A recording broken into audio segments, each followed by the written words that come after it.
Now!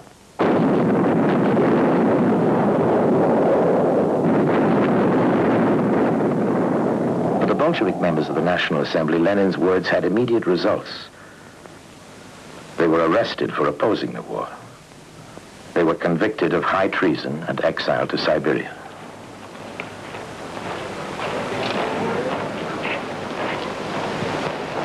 Everyone thought that Russia's vast armies would steamroll across Europe, but they were poorly equipped and incompetently led. Hindenburg, the German commander, inflicted a classic defeat on the Russians at Tannenberg in the first month of the war.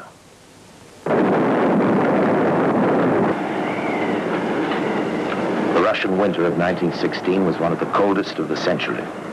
Transport was disorganized and power supplies were cut. Bread was hard to find, not because it was scarce, because it was just delayed on the way. Sadly and without enthusiasm, the army shivered its way through the frozen months. After the humiliation of defeat had come the bleak miseries of Russian winter.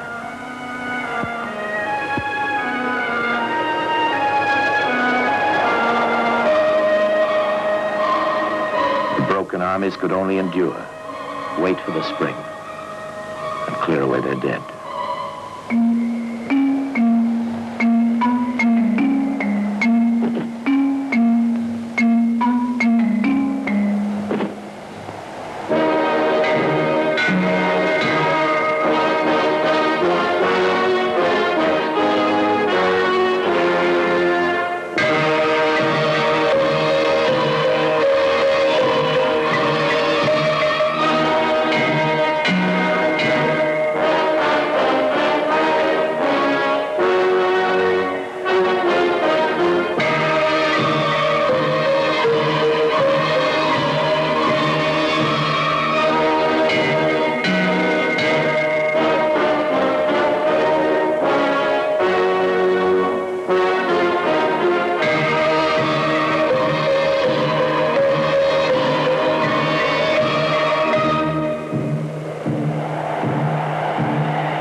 War rations failed to get through to the cities, and the people's rumbling discontent erupted into the streets.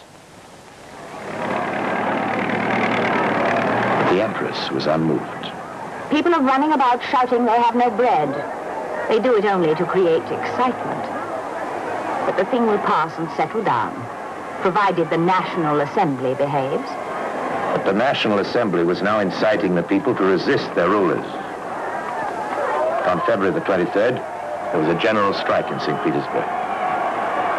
Nearly 100,000 workmen joined the demonstrations. Stop the disturbances in the capital, the Tsar ordered. But it made no difference.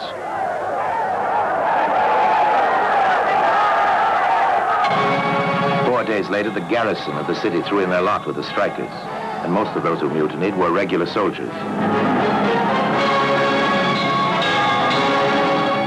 It was the turning point. Without military force, there was no means of restoring order, and the fate of St. Petersburg, of Russia, and of the Tsar was now in the hands of the people.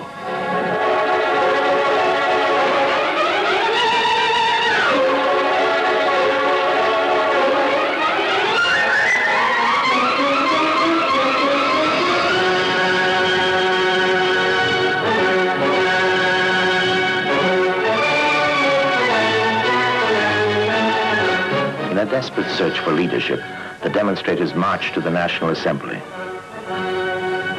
In the same building, a council of workers and soldiers was already sitting, a new Soviet. And from this day, it functioned as a rival to the Assembly.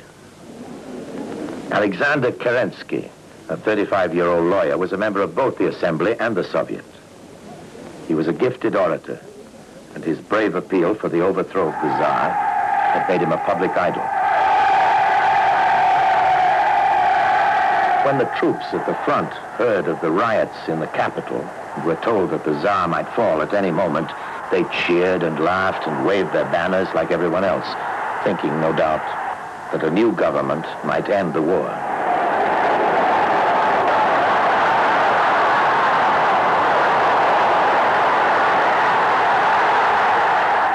22nd of March 1917, the last of the Romanovs fell with remarkably little fuss.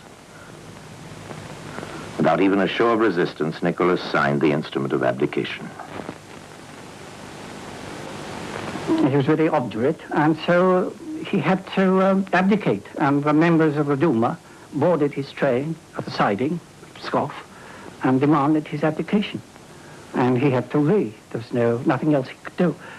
And what was so tragic was that the official document of abdication contained all his marvelous titles. It began with we, Nikolai II Alexandrovich, sovereign emperor and autocrat of all the Russias, Tsar of Poland, great prince of Finland and Lithuania, and Tsar of Siberia, Tsar of Pskov.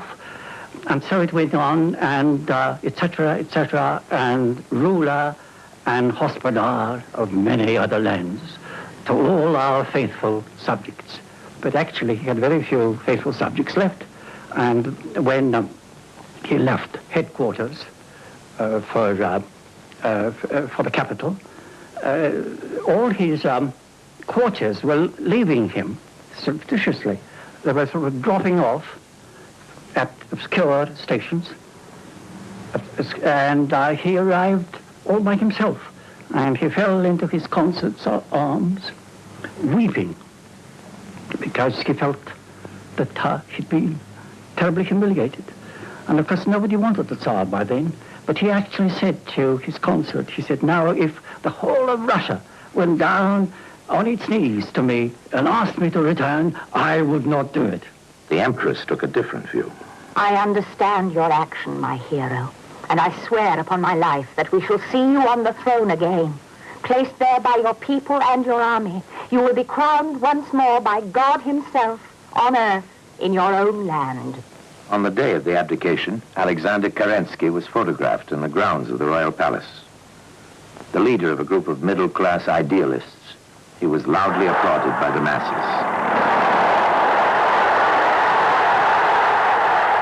Such miracles as ours, which transform slaves into free men, happen only once in every century. Let our slogan be liberty, equality, fraternity. A coalition government was formed of the right and the center. The prime minister was the conservative Prince Lvov, and Kerensky was Minister of Justice. The mob sacked and looted the old Tsarist offices. They destroyed the police headquarters and stormed the jails. The more practical value was the release of over 1,000 political prisoners.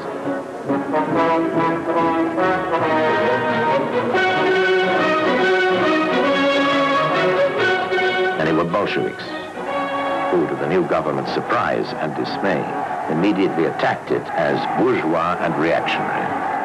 A young man called Molotov was one of those who came home from their Siberian exile. Another was Stalin, the man of steel. At the outbreak of the war, Lenin had taken refuge in Switzerland, and he was now living in Zurich, writing propaganda and keeping in touch with the Bolshevik underground in Russia. When news reached him of the February rising, he was living above a restaurant in the old quarter of the city. At once, he wrote to Russia with plans of action.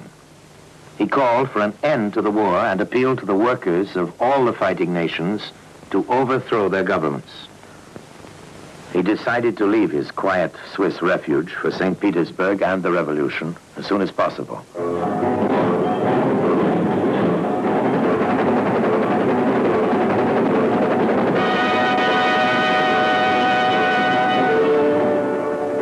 When he left home, Lenin had been away from Russia for over 10 years, and he was traveling with fellow revolutionaries who had spent their exile waiting for this moment. They crossed Germany in a private train, and their safe passage was guaranteed by the Kaiser. The German government saw an obvious advantage in helping those who were so violently opposed to Russia's role in the war. From Germany, the exiles took the Baltic ferry to Trelleborg in Sweden, and then on to Stockholm. There was just time for Lenin to stop for a new pair of shoes and for someone to take this photograph. A group of revolutionaries hurrying to catch up with the revolution. Then they rushed north again, through Finland. At last, on April 3rd, 1917, the long exile was over. 8 days after leaving Switzerland and 6 weeks after the February Rising, Lenin arrived at St. Petersburg. A large crowd met him at the station, and many of them must have expected him to congratulate them on the revolution they believed was won. But for Lenin, the real revolution was still in the future. When the new government talks to you sweetly and makes big promises, it deceives you. All you get is war, hunger, and landlords. But what you need is peace, bread, and land. The day after his return to Russia, Lenin addressed the Soviet in the Tauride Palace, and again he surprised his audience with a bitter attack on the government. Most of our Russian social democrats have betrayed socialism. We want to build the world all over again in the only possible way. By the working class and the poverty-stricken peasants taking power. By the greatest workers' revolution in human history. It is time to cast off the old dirty shirt and put on a new one. 4 weeks after Lenin's return, Leon Trotsky arrived from New York. For the past 12 years, he and his supporters had been bitter opponents of Lenin, but now his brilliance as an orator and organizer were to make him a valuable ally of the Bolsheviks. For a time, the new government seemed to be losing ground. At the end of April 1917, 30,000 soldiers and most of the civilian population of St. Petersburg marched with slogans opposing the war, and May Day was an excuse for the demonstrations to continue. People were enjoying a newly won freedom of speech. Now they used it to call for the overthrow of the government which had granted it. On the battlefields, the Bolshevik peace slogans had immediate appeal. They sent agitators among the troops, and sometimes they even persuaded them that the enemy soldiers really were their brothers. The government, unnerved by army mutinies, made Kerensky Minister of War. Calling for confidence and discipline from the troops, he assured the Allies that Russia would continue to fight. An American delegation welcomed this assurance and recognized the legality of the new government. The British also came and were duly impressed when Kerensky informed them that anti-Bolshevik demonstrations were taking place in the capital. Russia is not a frog for the experiments of Lenin, said the bandits. The Russian battlefront might be crumbling, but at home the women's battalion at least displayed the discipline and loyalty the government demanded.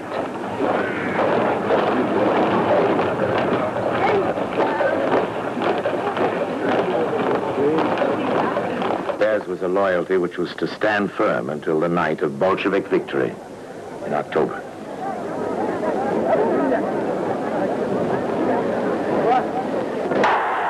For a time, the events seemed to be going Kerensky's way.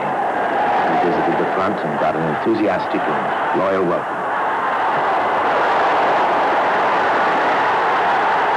And he appointed new generals and launched a new offensive.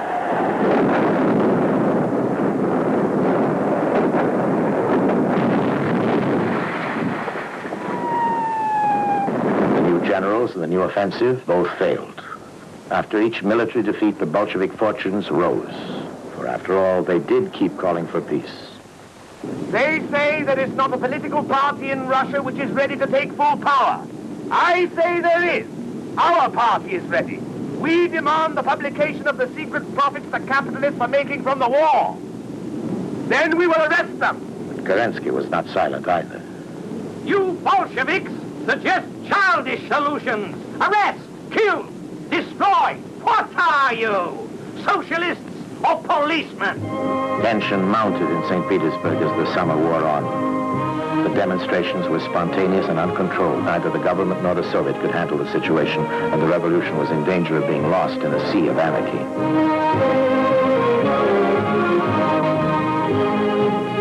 After 2 days of anger and confusion involving 500,000 people, the Bolsheviks officially backed the rioters, and on July 4th, they were met with violence.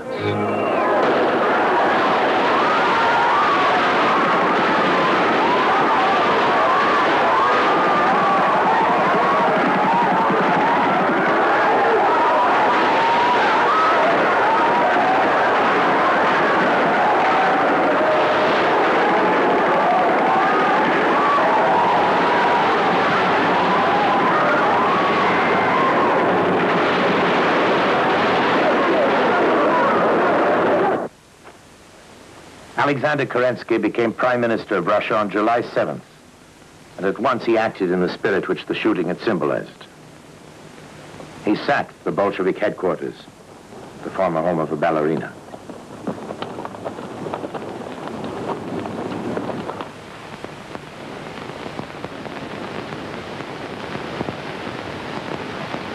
Warrants were issued for the arrest of the Bolshevik leaders, and for the first time Lenin was now officially branded as a German agent. But the Bolsheviks helped him to escape, disguised in a brown wig and with his familiar beard now shaven. Using a forged passport in the name of Ivanov, he fled to the north. Like most men on the run, he relied on his friends to bring in the odds and ends he needed. I want a ribbon for my hat, some powder for my teeth, a cup, and a shaving brush.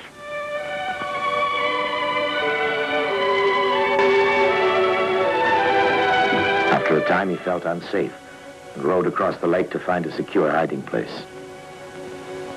He set up a primitive home in a small straw hut.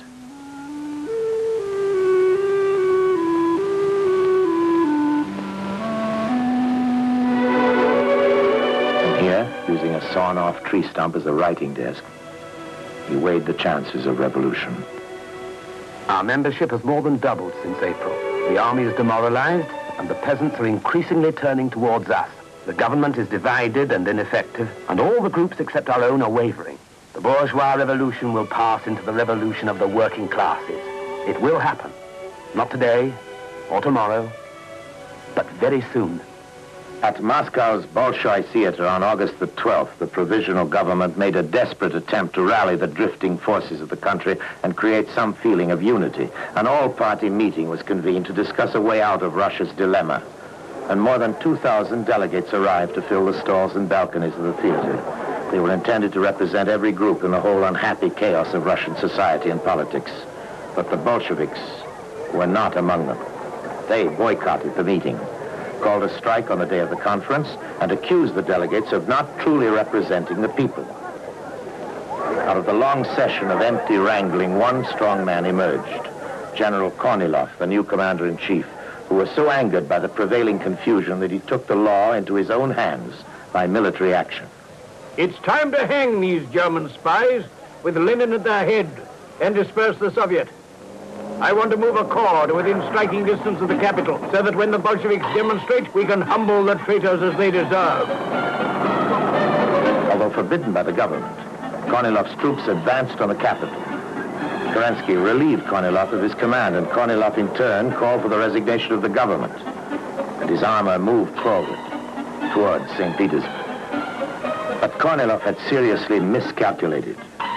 The Soviet called on its workers and soldiers to oppose him, and they formed a militia, 25,000 strong, which later became the Red Guard of the October Revolution. Kornilov was resisted by a genuinely popular movement, and at the head of it were the Bolsheviks.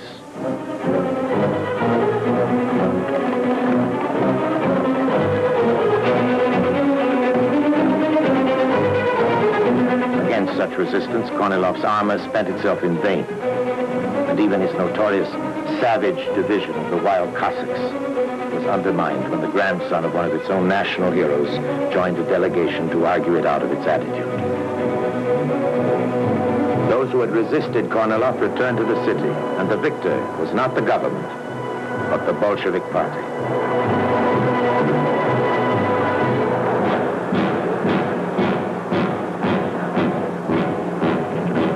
Trotsky, freed from imprisonment in mid-September, was elected president of the St. Petersburg Soviet.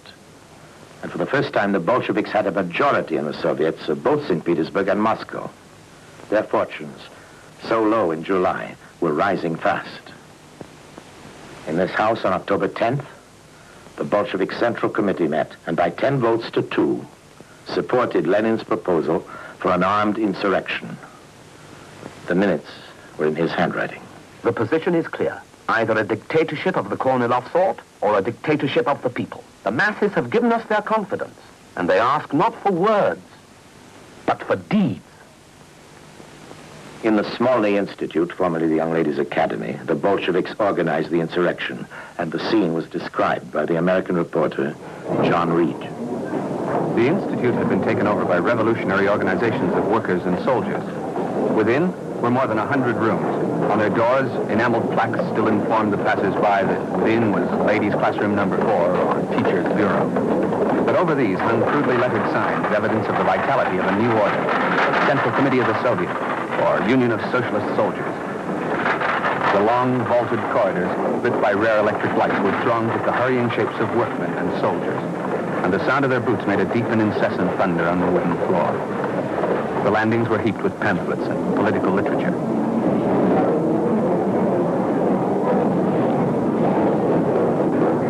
On the 23rd of October, Bolshevik battalions left to take up their positions in the streets. And although the Kerensky government knew what was going on, it did very little to stop them.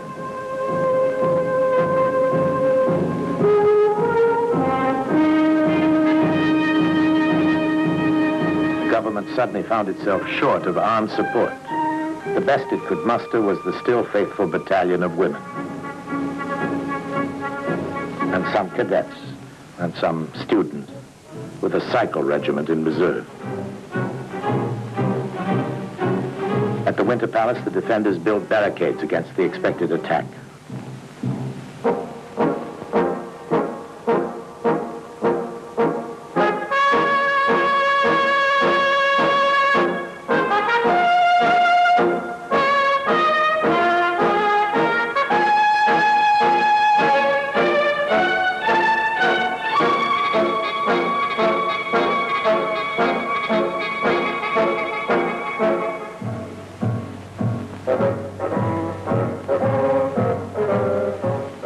Smolny Institute on October 24th, the Bolsheviks made their final plans for the revolution.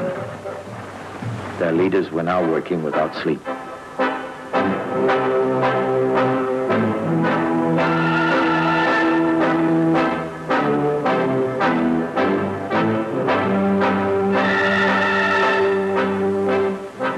In the early hours of October the 25th, the Bolshevik fighting brigades left Smolny